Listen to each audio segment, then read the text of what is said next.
living out here in the desert feels surreal. It's honestly incredible. Growing up, I was obsessed with cars, bikes, planes, anything that had an engine and went fast. I became fascinated with mechanics, how engines worked, how to fix them. Turning my passion into a career made sense. I started working with MHI RJ, which I loved. So I studied to get my A&P license. Never in a million years did I think it would bring me here to Tucson, but I'm happy it did. Working here has taught me so much, brought me around really talented people, and helped me land that sweet spot between work and play.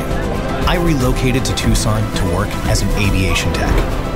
Now I have a job I love and a life I love. Man, am I lucky or what? Make your move.